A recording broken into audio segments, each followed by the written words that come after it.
Hi, மீனை பார்த்தீங்களா? எவ்வளோ ஃப்ரெஷ்ஷாக இருக்குல்ல. ஆமாங்க, இன்றைக்கி அயில மீன் குழம்பு, அதுவும் கிராமத்து ஸ்டைலில். கிராமத்தில் எப்படி பண்ணுறோமோ அந்த மாதிரி இன்றைக்கி பண்ணலான்னு வாங்க, நான் எப்படி பண்ணுறேன்னு பார்க்கலாம். ஃபஸ்ட்டு நம்ம குழம்புக்கு தேவையான மசாலாலாம் ரெடி பண்ணிக்கலாம். ஒரு மண்பானையில் கொஞ்சமாக எண்ணெய் ஊற்றிக்கலாம். அது கூடவே கொஞ்சமாக கருவேப்பிலை சேர்த்துருக்கேன். இப்போ கருவேப்பிலை கூடவே ஒரு ஸ்பூன் சீரகம், கொஞ்சமாக மிளகு, வெந்தயம் சேர்த்துருக்கேன். இப்போ இதெல்லாம் சேர்த்து நல்லா வதக்கிக்கலாம். சீரகம், மிளகுலாம் எண்ணெயில் பொரிஞ்சதும் இது கூடவே 200 கிராம் சின்ன வெங்காயம் சேர்த்துக்கலாம். இப்போ சின்ன வெங்காயம் பொன்னிறமாக வர்ற வரைக்கும் நல்லா வதக்கி விட்டுக்கலாம்.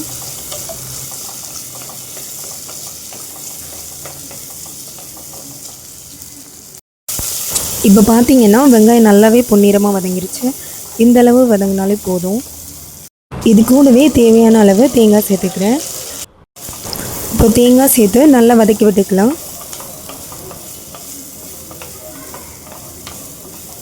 இப்போ தேங்காய் வதங்கினதும் இது கூடவே தேவையான அளவு மசாலா நம்ம சேர்த்துக்கலாம். நான் 2 ஸ்பூன் குழம்பு மிளகாய்த்தூள், 1 ஸ்பூன் தனி மிளகாய்த்தூள் சேர்த்துருக்கேன். இப்போ மசாலாலாம் சேர்த்ததுக்கப்புறம் ஸ்டவ் ஆஃப் பண்ணிடுங்க. ஏன்னா மசாலா கருகிடக்கூடாது. அதனால் இப்போ மசாலா நல்லா கிளறி விட்டுக்கலாம். மண்பானையை பொறுத்த வரைக்கும் அது ஹீட்டாக இருக்கிறதுனால மசாலா அதிலே கொஞ்சம் வந்துடும். இப்போ மசாலா நல்லா ஆறுனதும் இதெல்லாம் எடுத்து மிக்ஸி ஜாரில் போட்டு தனியாக அரைச்சி எடுத்துக்கலாம்.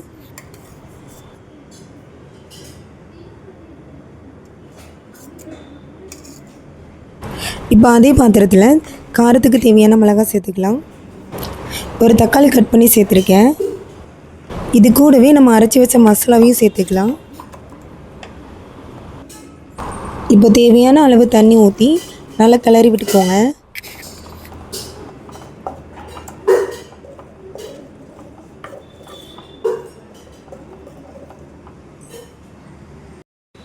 இப்போ நம்ம ஸ்டவ் ஆன் பண்ணிவிட்டு குழம்புக்கு தேவையான புளி சேர்த்துக்கலாம். நான் ஒரு 50 கிராம் புளி எடுத்திருக்கேன்.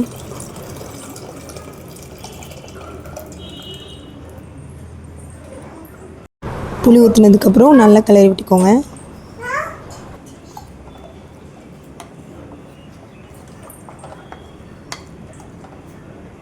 இப்போ இது கூடவே கருவேப்பிலையும் குழம்புக்கு தேவையான உப்பும் நான் சேர்த்துக்கிறேன்.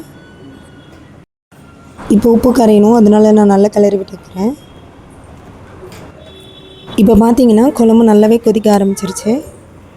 குழம்பு நல்லா கொதித்து காஞ்சதுக்கப்புறம் நம்ம கட் பண்ணி கழுவி வச்சுருக்கிற மீனை நான் இது கூட சேர்த்துருக்கேன். மீனை சேர்த்ததுக்கப்புறம் கிளறி விட்டு ஒரு 10 நிமிஷம் வேக வைக்கணும். மீன் நல்லா வந்ததுக்கப்புறம் ஒரு பாத்திரத்தில் எண்ணெய், கடுகு, சின்ன வெங்காயம், கருவேப்பிலை இது நல்லா பொரிஞ்சதும் குழம்புல ஊற்றிட வேண்டியது தான். இப்போ பார்த்தீங்கன்னா கிராமத்து ஸ்டைல் மீன் குழம்பு ரெடி. கண்டிப்பாக இதை நீங்களும் ட்ரை பண்ணி பாருங்கள். டேஸ்ட் சூப்பராக அல்டிமேட்டாக இருக்கும்.